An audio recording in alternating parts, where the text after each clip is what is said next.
Welcome to the show. I'm Doug Gottlieb, and I'm going to use a four-letter word to describe what the Cowboys did on Sunday night. And I'm Jason McIntyre. I'm going to say the one thing LeBron probably doesn't want to hear. Speak for yourself starts now. Doug, you ready? I'm ready. I'm absolutely ready. LeBron's ready. Hello and welcome. Cowherd and Whitlock are off, so the boys get to play without them, right? We're joined today by Super Bowl champion Willie McGinnis, and of course, the greatest tight end of all time from the NFL on Fox, Tony Gonzalez. Let's talk some NFL, boys, shall we? All right, it's time to start with the Seahawks, who came oh so close to coming back from a 14-0 deficit against the Falcons last night. But that missed field goal by Blair Walsh at the end of the game was just one of several Seattle miscues, a botched field goal, several bad penalties. So, Jason, do you think the Seattle Seahawks season is over? Doug, I'm going to say season over. Dynasty over. Okay, my dad has a great saying. Willie, you ready for this? Yeah. Nothing lasts forever. We've seen Seattle for the last 5 years totally dominate the NFC, right? They were a top 5 scoring defense. They're now 10th. They're fading. Russell Wilson, guys, accounted for 86% of the offense on the team. That's not going to cut it. They haven't had one rushing touchdown since October 1st. This is a team with no line. They lead the league in penalties again. And here's the kicker with the penalties. They went to 2 Super Bowls and led the NFL in penalties.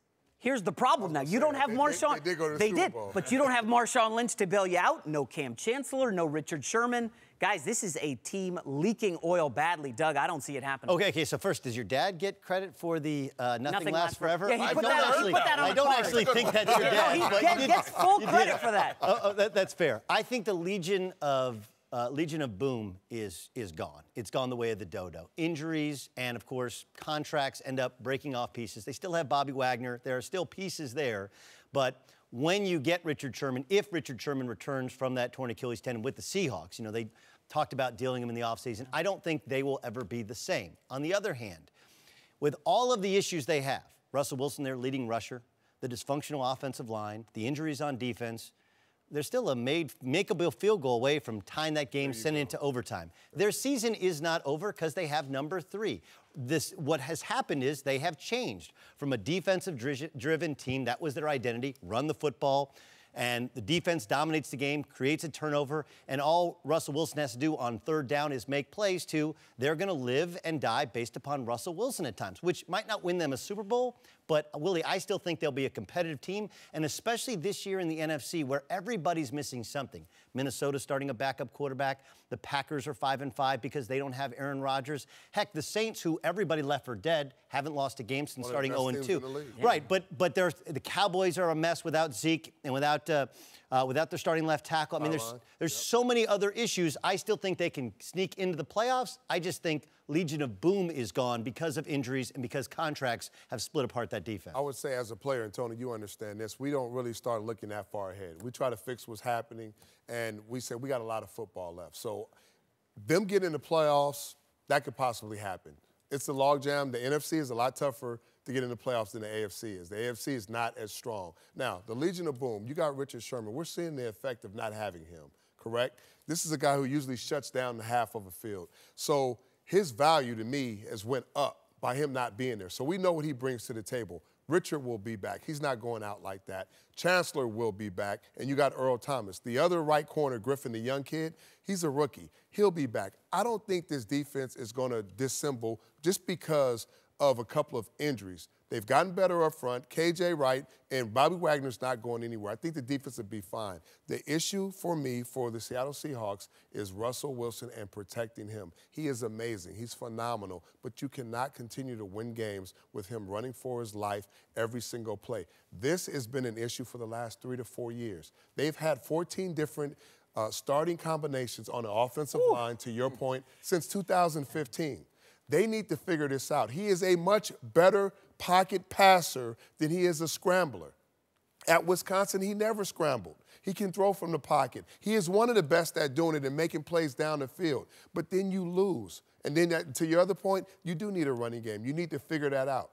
But at the end of the day, this is still a really good team with really good tight ends, really good receivers at that position. But you got to protect Russell Wilson. They tried by Dwayne Brown. Ifedi, he's at tackle. They drafted him as a guard. So it's patchwork. They got to figure out the offensive line and figure out a running game, and they'll get back on track. Yeah, well, you know, as far as the playoffs this season, you know, pertaining to the question, yeah, I think they can still make it. I still do. But are they going to be that team that they were of past? I don't think so. It's over for all the reasons that you guys have been saying. And this is what I like about this team. The most thing I like, I love the quarterback. He's one of the best in the league. Right. But I like Pete Carroll.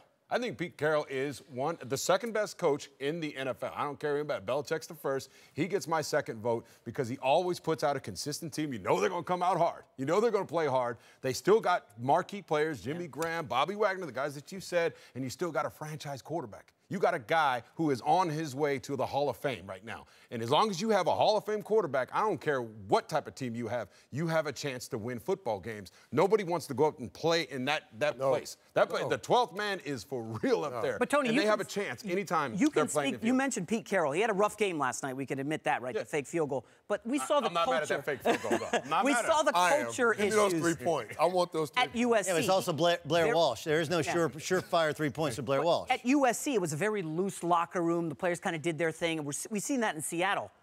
I don't know that, can he regain that locker room at this point? They have so many veterans. Jimmy Graham's a free agent after the season.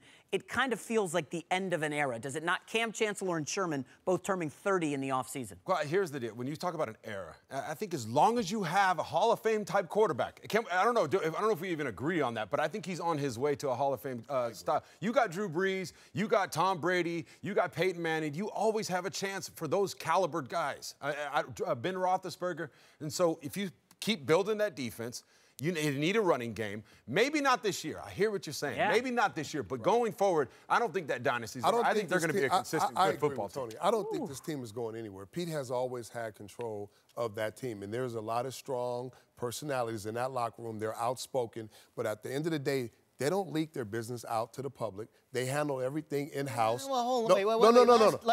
I'm not talking about the sideline issues when you get emotional during the game. When they go to the podium and they talk, you don't hear them talk about each other. They don't leak anything about each other. They do handle it. Now, emotional as a football player, yeah, you get emotional on the field when things happen. But as far as whether Sherman or Pete or Bennett or any of these guys have issues, you never hear them talk about it. This team's not going anywhere. It's important to point out it's never going to be easier to win in the NFC, or in the NFC West especially, because Arizona's down. They're rebuilding. They don't know it. San Francisco is obviously rebuilding. They're actually tanking.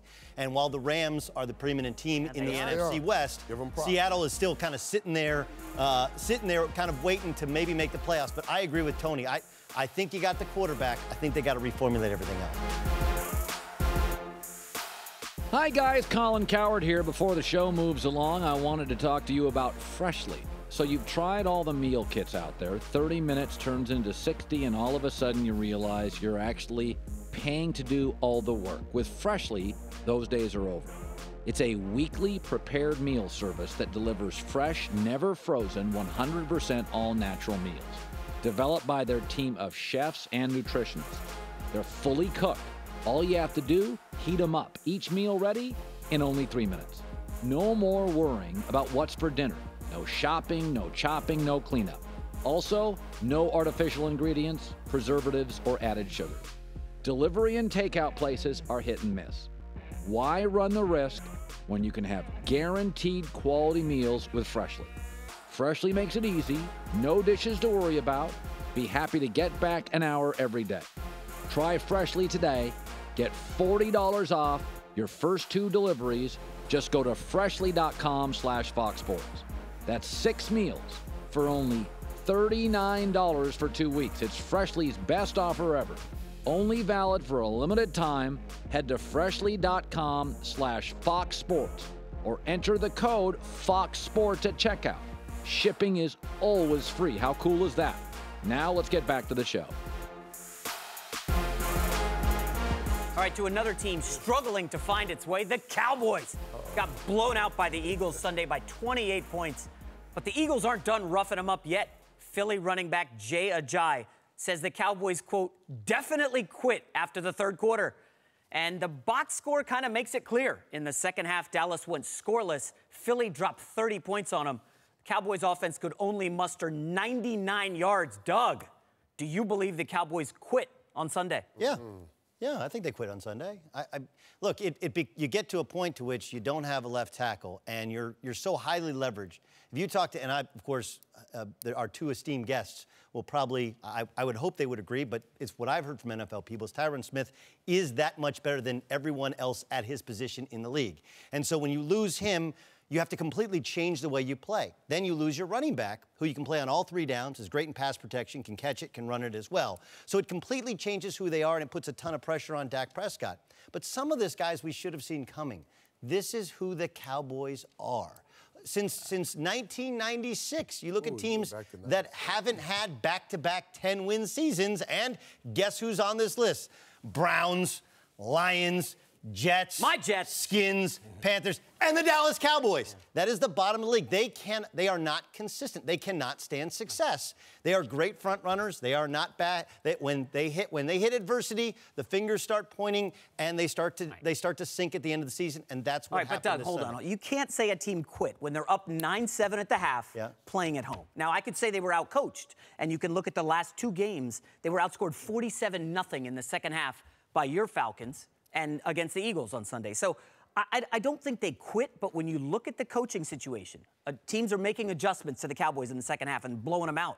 What's Jason Garrett doing? He's not making positional moves, play call. He's not doing the adjustments in the locker room. I'm worried about Jason Garrett. I know people are saying hot seat. I didn't want to go there. But, Willie, listen, you know when you see second-half blowouts like that, at some point it's on the coach and not the players. Well, I saw his former team in the second half deploy the lead last year. That doesn't mean the team quit. That just means the other team probably made adjustments. And that's happened the entire year this year. Teams that you didn't think would probably come back and make second half adjustments. We saw the Rams in Minnesota. Close game, then the Minnesota pulls away. It happens. Now, another team, you mentioned the Philadelphia Eagles, they lost their left tackle for the year as well. And right? Darren Sproles as well. Right, so you didn't see any drop-off really from that. It seemed like they got a little more explosive. Now, Tyron is probably the biggest loss, even more than Zeke, I think, on that football team. And it was obvious when we watched them. I've been around that team in camp. I've covered them for the last few years in camp. I know the coaching staff. I know the players. I know the attitudes on that team. That team didn't quit. Now, when you go out there and you get manhandled and you get your butt whooped, yeah, at the end of the day, you'd be like, hey, man, they whooped our butt. In every single facet of the game, they whooped our butt. There's nothing else we could do. If a team is that much better and they go out and they dominate you, you give them their props. But we never, Tony, use that word, quit. No. That's the worst word in the world you can use as a football player. Yeah, it reminds me of John Elway calling out the Denver Broncos a couple days ago. They're soft? When he said they're soft. Yeah. But here's what soft translates to. That translates to quitting. Because there's no such thing as a soft NFL football player. You won't make the roster. At least I just feel that way. Everybody out there. I ran against a few. A couple here and there. Names, Willie. A little here and there. A couple here and there. I think it comes down to scheming. First of all, to me, the Philadelphia Eagles right now are the best football team in the NFL. I mean, you're going against a powerhouse right now. This quarterback is arguably the MVP made with Tom Brady right now. So, of course, you know that you better bring it, play in and play out. And I think after that second half, they got out-schemed. Yeah. I think this is one that Jason Garrett has to have. There's also the point of, like, look, this is the difference between Dak and Tony Romo. This is the type of line play and running game at times that Tony Romo had when he was a Cowboys quarterback. And look, also Sean Lee being injured, that hurts the whole identity of who that team is we're going to dominate you with their offensive line and with our run game, and we're going to shorten the game, and we're going to have third and manageable for our quarterback, and we're going to use Witten, we're going to use all our weapons kind of underneath. I mean, also it points out that Dez is not what his reputation is. Yeah. He's not a top 10 wide receiver. You don't have to double him. And it's the same with Jason Witten. I don't know about that. Father Time gets up with everybody, except this guy. At some point, right, Doug, at some point, Jerry Jones is going to have to be held accountable for not improving that roster. I know they were 13-3, but he not did improving nothing. The roster? Des Bryant, 16 straight regular season games under 100 yards. He can't get open. No, I'm not disagreeing with you, but you have to be reasonable. There's a salary cap, and it all works together if all the pieces are there. But when you lose your left tackle, you lose your Carolina's had injuries, okay? They lose Greg Olsen, their offensive line. The Vikings lost Sam Bradford and Dalvin Cook. Quarterback, running back, where are they? Well, they can't totally blame but they're not built that way. They lost the 3 most key players on the team besides the quarterback. They lost Besides the quarterback. middle linebacker. Yeah. Middle linebacker. Yes. Left tackle, and arguably the best running back in the league. The best running back in the league. Yeah. Okay, Best so running back, and they have a far more difficult schedule than last First year. place And, schedule. and here's the thing about Dak. It's only his second year starting. And so we assumed that last year with an easy schedule, last year with everything working, the offensive line, that he was going to be a dominant quarterback. Year two, we have greater expectations, and he's underachieved, but he's also just in his second year of starting, and this is far more adversity than he faced. A lot of in year one. excuses. You also lost Larry. You also Lot got a of new right excuses. tackle. I mean, there's a lot you can go down the line. And you also have a lot of turnover at the second. And the drops by Terrence Williams. I mean, we could go on and on. These are explanations, not excuses, but I do think you can quit without being a team that quits for the season. I think there's a time to which you wave the white flag and say, they're better than us, and that's what Jay Ajayi said. The Falcons' Julio Jones is saying his team has rediscovered its swagger after beating Seattle last night. Atlanta's now won 3 of 4, sitting at 6-4, currently projected to be the 6th seed in the NFC playoffs. Doug, are you with Julio? You think the Falcons got their swagger back? Well, by saying they got their swagger back, isn't that admitting that they lost their swagger? Right? Pretty that's much, like, yeah, That's yeah. like the line from Happy Gilmore, I eat pieces of poop like you for breakfast, you eat pieces of poop for breakfast, right? That's what that line is. Wow. I Went there, guess. didn't he? I mean, like, listen, I guess. I mean, you beat Seattle on the road, always a good win, but Seattle's decimated by injury, and you survived a missed field goal. You had a huge lead. Not like the Super Bowl, but a 14-0 lead to which the place was silent, and you couldn't, even at the end of the game, you felt 1 or 2 inches short from scoring a touchdown and knocking them out. So they didn't really deliver the haymaker blow that could have won the game.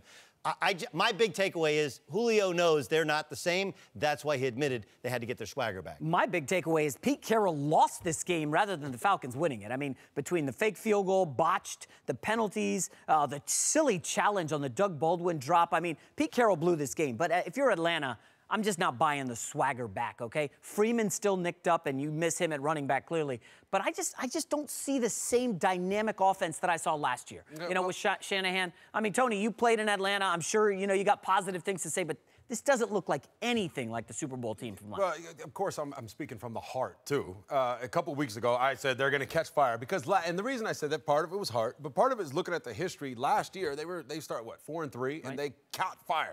And I feel like this is that time of year, and I talk to Matt every once in a while through text, and he's just saying we just got to find our rhythm. We got to keep getting on the same pace. Sarkisian, the defense is better than it was last year. They have better players. They're another year in that system. No, they upgraded. But what they need to do is get that rhythm on offense, and I still don't think it's there. There's a couple times there were miscommunications with Julio and Matt of all two. Like where that one, I don't know if you remember, where he stopped running on a fade, and usually that's something that could be a touchdown for these guys.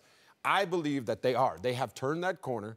I don't know if they're going to be as good as they were last year, but they're going to catch fire here, and with all that talent on that team, come on now. Still got to tell play me the that's not Saints dangerous. twice. Tell me that's not dangerous. When you win in a hostile environment and you beat a team that's known for just going to the playoffs and they're physical, and whatever the circumstances are, whether it's a missed field goal or a play design, all that's part of the game. But for a team like that that has been struggling, when you say get your swagger back or kind of get back on track, you probably are saying we needed something like this for us to understand that we are a good football team. There's nothing really wrong with us offensively because you still put up, 37 points? So we can go out and score on some of the best teams or best defenses, and I know they had pieces missing, but that defense was still playing really good football with Seattle last night. So if I'm Julio Jones, like, okay, we've seen flashes. We know what we can do. We just got to put it together. The momentum wasn't, you say the momentum or them being out of sync. Yeah. I get all that. But this football team, I think, and other football teams that are veteran teams that are really good teams, at some point in the season, which is about now, they start to come together and they start to string them together. And it's when you peak. If you peak early like Kansas City and then you start losing football games, that's bad. If you start peaking right now and start winning, that's a good thing. And it obviously helps that they have the health of their quarterback and beating Seattle, who they might be competing with For that last seed for the wild card spot. That was a big win. Oklahoma quarterback Baker Mayfield, who has been benched and lost his captaincy for senior day by grabbing his crotch and yelling obscenities at the Kansas sidelines during their blowout win against the Jayhawks. Some people are saying this will hurt his NFL draft stock. Yesterday, Baker Mayfield offered a tear-filled apology. Playing at OU is something I always dreamed of. Not starting's, it's It is what it is, but not being a team captain is something so much more. It'd be hard if it was a regular game or not, but it being my last one here ever, it means a lot more. It's going to be tough because Saturday was already going to be, without all of this, it was already going to be an emotional one. And it's going to be hard to handle, but this just, it's going to be hard. Jason, is Baker Mayfield too immature to be an NFL quarterback? No, this is silly. Come on, we've seen other quarterbacks in college get in trouble, even recently. Dak Prescott got a DUI right before the NFL draft. Looks like a great quarterback to me. Cam Newton at Florida started his career there, got in the laptop incident, was facing felony charges. Actually, the anniversary is today. It is. He talked about it today. And everything's worked out fine for Cam. He's won an MVP, going to the Super Bowl. What I keep coming back to is this started with the Kansas players not wanting to shake his hand at the opening, before the kickoff with the coin toss, right? Yep. And that got Baker a little worked up. This is a guy who, and we got two guys here who had a lot of scholarship offers for football coming out, okay? Baker Mayfield had none. He had a chip on his shoulder coming out of high school. He was a walk-on quarterback at Texas Tech, started as a true freshman. This guy has been disrespected his whole career. Now he's on the cusp of getting into the NFL. I don't think there's any immaturity issues here. The culture at Oklahoma has had some problems we can get into later, but Doug, I see much ado about nothing. They also took a late hit shot at his shoulder, right? And that's a $10 million shoulder if you're playing in the National Football League because of his arm. And I think that's another thing. And by the way, this was Kansas' game plan all along, to get him riled up, to get him fired up. Yep. And he didn't play well in the first half. I have a couple thoughts on this. First, why waste a good crotch grab on Kansas football? It's Kansas football.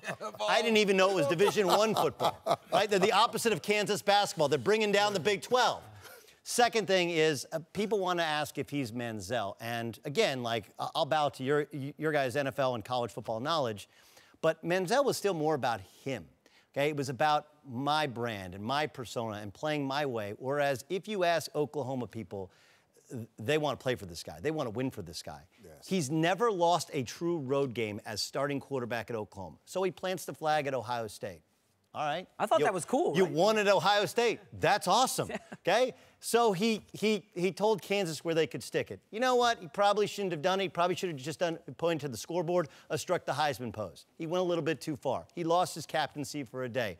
Fine. He's going to be a backup quarterback, and he's a Ryan Fitzpatrick type. Those guys all have that bag of chips on their shoulder, and that's what allows them to succeed when normally 5'11", 6-foot quarterbacks shouldn't make it. I also played with a quarterback that went 6th round. That was, kind of looked over in New England. Turned out pretty good for him. I forgot who was that. And about a guy playing with a boulder on their shoulder. Let me first start off by saying I do not condone the crotch grab. But in NFL football, in college football, it's way worse what guys say to each other. And Tony, you know this. Some of the language that happens. And when you take shots at guys, this type of talk and everything goes on. You just don't see the hand movement because they know if you're a Heisman candidate, the camera's wherever you are. And they did get under his skin, but guess what? Give me a Baker Mayfield jersey because I would put it on today if I was his teammate. I love a guy that brings a spark at the quarterback position, that brings a spark, that has that type of energy, that has a chip on his shoulder, that'll go out, that electrifies his teammates to make them want to go and run through a wall for him.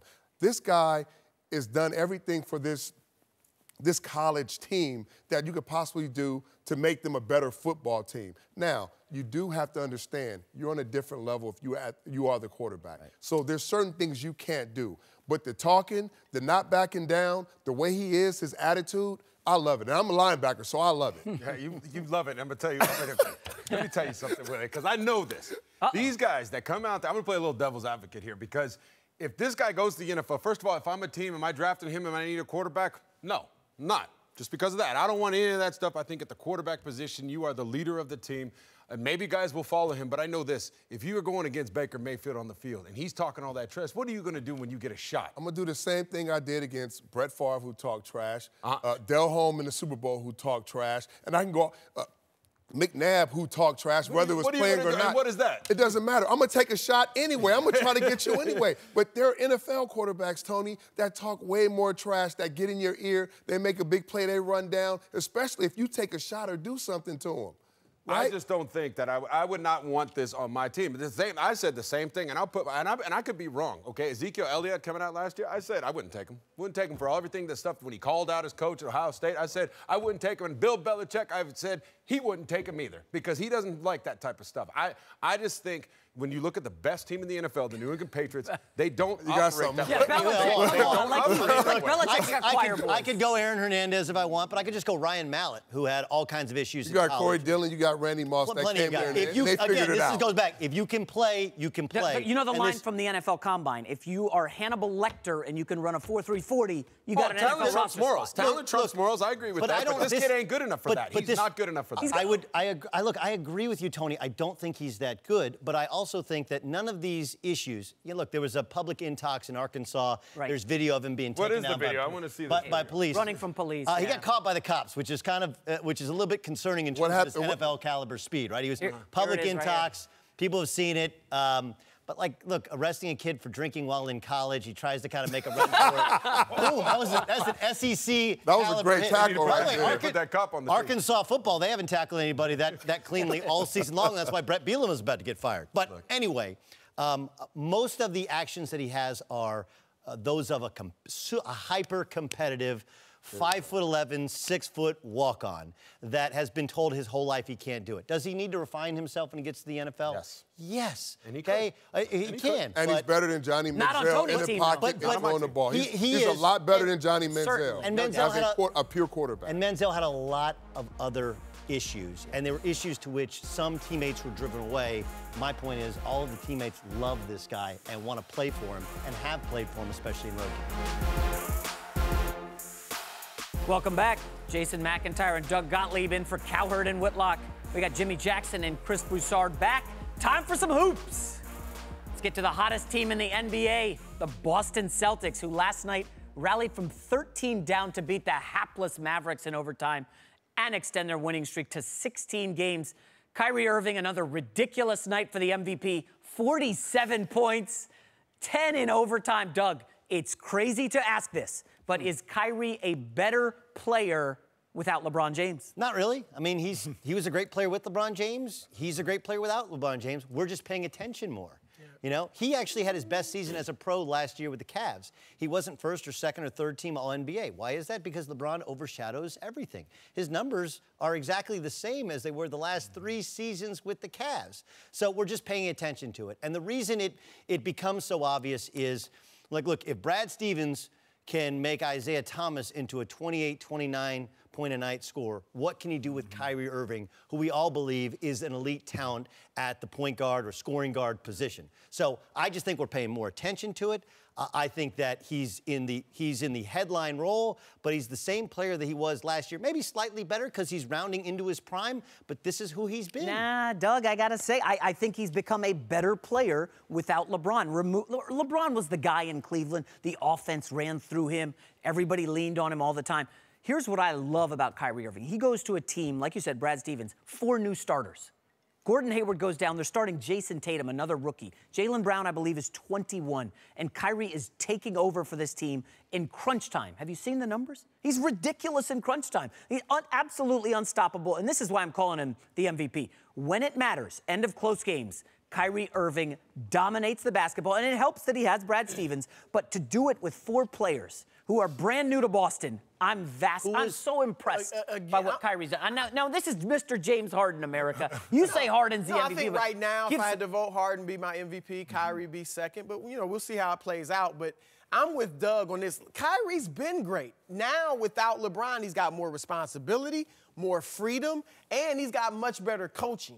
You know, in fairness to Ty Lue, LeBron in essence runs the organization, so that can make it tougher on the coach. But Brad Stevens is a much better coach. I think that's why Kyrie's playing better defense. But to your point, his numbers are worse than they were last year. They are. He's averaging 5.3 assists. Like, I know Kyrie wanted to show I'm a real point guard and I can be like John Wall giving out 9, 10 assists. He's not doing that. Jim, take him off the numbers. Here's the reason. Let's look at it like this. Is he better? he's more mature. Yes. He's a much more mature player, a seasoned point guard. He's not going to get the assist because he doesn't have the shooters around him like he had in Cleveland. In regards he's to really, never been a high assist guy. He's not. But if you surround him a little bit more with some guys that can really knock down jump shots, those assists inch up maybe 1 or 2 more. My thing, too, is when I look at this Boston team, it really reminds me of Golden State from this perspective, is that the way they share the basketball in regards to the ball moves, they respect each other. They play hard for each other. Brad Stevens, when need to be, tweaks certain situations in order for them to win basketball games. So they play hard, they play fun, they play defense, and now you got a Catalyst who's more mature and he's more comfortable in his space right now where he's at. I don't actually think he plays particularly good defense. It's just made less it's obvious. It's a team defense. Because Steph doesn't either. Steph doesn't either. And I think Kyrie's been better defensively. Certainly. He's among the league leaders in steals. But people in the NBA were like, look, you can still go at him. And the reason they move the ball, it's the difference in system, right? They're playing more of a 2017 system, and at the end of every shot clock, end of every game, you'll see Kyrie Irving. Why is he always being guarded by the center? That's the design of the ball movement and of what Brad wants. That's different than the ISO ball that LeBron wants to play, that Cleveland has to play because that's how LeBron always wants to play. Jim made a great point with Steph Curry. Remember, under Mark Jackson, Curry, very good point guard, good shooter. What happened when Steve Kerr took over? But it becomes an MVP. It was also ISO basketball.